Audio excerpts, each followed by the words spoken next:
आज Doubtnut app download करें। Doubtnut पर अपने सभी गणित, रसायन विज्ञान, भौतिक विज्ञान और जीव विज्ञान के डाउट्स का करो सफाया। बस प्रश्न की फोटो खींचो, एक ही प्रश्न को क्रॉप करो और तुरंत वीडियो सोल्यूशन पाओ। अभी डाउनलोड करें। विद्युत मोटर का वर्णन निम्न बिंदुओं के अंतर्गत कीजिए। ठीक है, पहला सिद्धांत, दूसरा नामांकित आरेख और तीसरा कार्यविधि। तो देखिए, विद्युत मोटर क्या होता है। तो विद्युत मोटर वह युक्ति है जो विद्युत ऊर्जा को विद्युत ऊर्जा को यांत्रिक ऊर्जा में यांत्रिक ऊर्जा में परिवर्तित करती है। ठीक है, ये हमारा विद्युत मोटर है। अब यह किस सिद्धांत पे कार्य करता है? तो पहला लिखिए सिद्धांत, विद्युत मोटर जो है विद्युत धारा के चुंबकीय प्रभाव पर कार्य करता है। ठीक है, विद्युत धारा के चुंबकीय प्रभाव पर क्या करता है? कार्य करता है। ठीक है, तो ये हुआ इसका सिद्धांत। अब चलिए इस सिद्धांत को और इसकी कार्यविधि को मैं चित्र की सहायता से समझाता हूँ। तो दूसरा हम अभी चित्र बनाएंगे, फिर उसकी इसी में कार्यविधि भी समझाएंगे। ठीक है, तो चलिए देखिए, हमारे पास सबसे पहले विद्युत मोटर जो है कितने प्रकार के होते हैं? 2 प्रकार के होते हैं ना।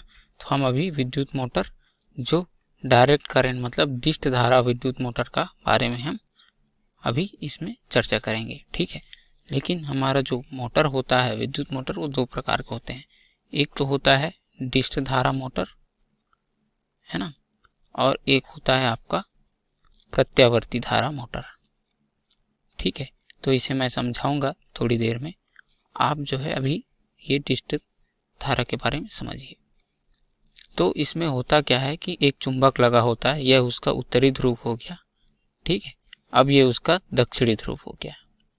अब इस चुंबक के अंदर में क्या लगा रहता है? एक धारावाही कुंडली। ठीक है, धारावाही तार का क्या लगा होता है? कुंडली रखा जाता है ना, जिसका नाम है ABCD। अभी हमने नाम दे दिया इस प्रकार से, ये A हो गया, है ना, ये ABCD धारावाही कुंडली। अब इस धारावाही कुंडली को विभक्त वलय से जोड़ा जाता है। आप देख सकते हैं ये क्या है? विभक्त वलय है। अभी दोनों समांतर है। यहीं से हमें विद्युत धारा जो है दिष्ट धारा मोटर है या फिर प्रत्यावर्ती धारा मोटर है, इसका निर्धारण करते हैं विभक्त वलय के द्वारा। ठीक है, जो कि R1 R2 है। इस R1 R2 को कार्बन के या फिर ग्रेफाइट, है ना, कार्बन का ग्रेफाइट जो वाला जो ब्रश होता है उससे हम जोड़ देते हैं, ताकि ये जो तार है यह घिसे नहीं, है ना, वलय जो घिसे नहीं। इस कारण के वजह से हम इसे ब्रश से जोड़ते हैं, B1 एवं B2 से। क्यों? क्योंकि अगर ये धातु के बनाए जाएंगे, मान लीजिए, तो जो ये विभक्त वलय है ये धातु का बना हुआ है, इसे क्या कर देगा? घिस के या फिर आवाज करेगा, या तो इसे घिस के क्या कर देगा? पतला कर देगा। इसलिए हम कार्बन ग्रेफाइट का उपयोग करते हैं, ताकि ये घूमे तो कोई आवाज ना करे और न ही घिसे मत, है ना, घर्षण के कारण। लेकिन ये ग्रेफाइट का होता है, इसलिए इसमें विद्युत धारा का चालन होता है। ठीक है, अब देखिए इसे क्या कर दिया जाता है? एक तार से बाहरी विद्युत स्रोत से जोड़ दिया जाता है ना। तो जब जैसे इसमें हम धारा प्रवाहित करते हैं, तो ये धारा बहते हुए इस दिशा में कहाँ चले जाती है? कुंडली में चले जाती है। ठीक है, अब इस कुंडली में जब धारा प्रवाहित होता है, हम जानते हैं कि विद्युत धारा के चुंबकीय प्रभाव से क्या होता है? इसके लंबवत, है ना, इसके लंबवत जो है एक बल कार्य करने लगता है, जिसे हम कौन से बल के नाम से जानते हैं? लॉरेंज बल के नाम से जानते हैं।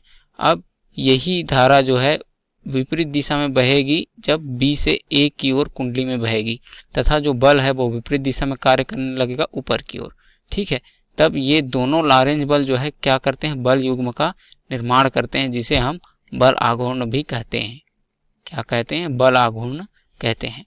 अब ये बल आघूर्ण जो है B बराबर आपका दिया जाता है, F बराबर आपका दिया जाता है BLV, है ना, BLV के बराबर दिया जाता है, जहाँ B जो है चुंबकीय क्षेत्र की दिशा, ये क्षेत्र लिखा हुआ है, ये क्षेत्र है, चुंबकीय क्षेत्र की दिशा है, और L जो है इस कुंडली की लंबाई है, और V जो है इस पर प्रवाहित होने वाले धारा का क्या है?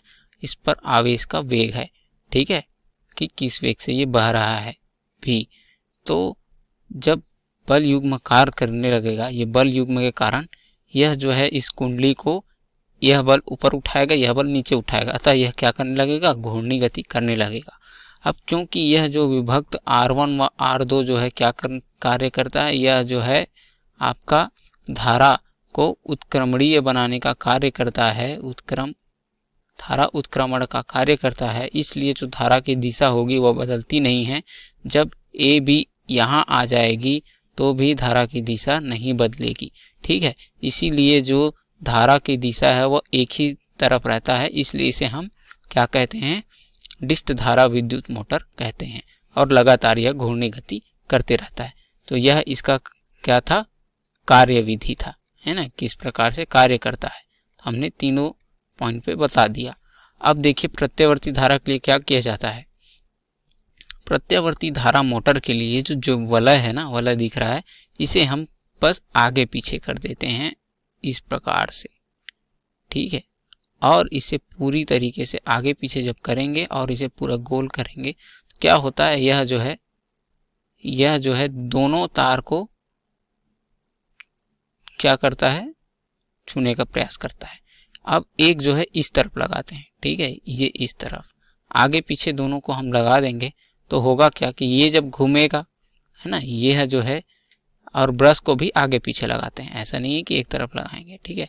तब क्या होता है कि ये जब घूमेगा, ठीक है, तब इस तरफ आ जाएगा। अब इस तरफ आ गया तो इसकी धारा की दिशा बदल जाएगी, और ये जब घूमेगा तो इसकी धारा की दिशा बदल जाएगी, क्योंकि जो एसी करंट होता है, मतलब प्रत्यावर्ती धारा होता है, वो पहले धन ऋण होता है, फिर धारा बदल कर उसमें क्या हो जाता है, ऋण धन हो जाता है ना, इस प्रकार से।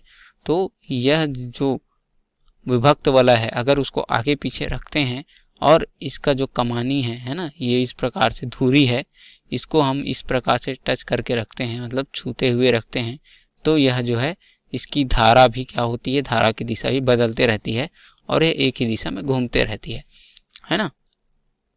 अतः हम कह सकते हैं कि प्रत्यावर्ती धारा, जब प्रत्यावर्ती धारा प्रवाहित होगी तब इसमें जो है पहले बार में मान लीजिए एक चक्कर में इसमें धन आयन है, इसमें क्या, इसमें मतलब इस धारा की दिशा इस प्रकार है ना, तब इस प्रकार है। अब जब ये इधर आ गया तब धारा की दिशा इसे किस तरफ चाहिए, इसी तरफ चाहिए, है ना। अब लेकिन जो प्रत्यावर्ती धारा है वह दिशा बदल कर इस तरफ हो गई, है ना, तब ये जो वलय है वो घूम के इस तरफ आ गया, तब धारा की दिशा भी इस तरफ हो जाती है, ठीक है। अतः हम कह सकते हैं कि इसे जो है क्या मिल जाएगा, अब ऋणात्मक आयन मिल जाएगा और ये धारा की दिशा इस प्रकार हो जाएगी, तब बल की दिशा इसी तरफ काम करेगी, अतः इसे लगातार घुमाते रहेगा। तो ये होता है प्रत्यावर्ती धारा में प्रत्यावर्ती धारा मोटर, ठीक है। तो इसका कार्यविधि और चित्र आपको समझ में आ गया होगा। धन्यवाद। कक्षा 6 से 12वीं से लेकर नीट, IIT, JEE वो एडवांस के लेवल तक 1 करोड़ से ज्यादा छात्रों का भरोसा। आज ही डाउनलोड करें डाउटनेट ऐप या व्हाट्सएप करें अपने सारे डाउट्स 8400 400 400 पर।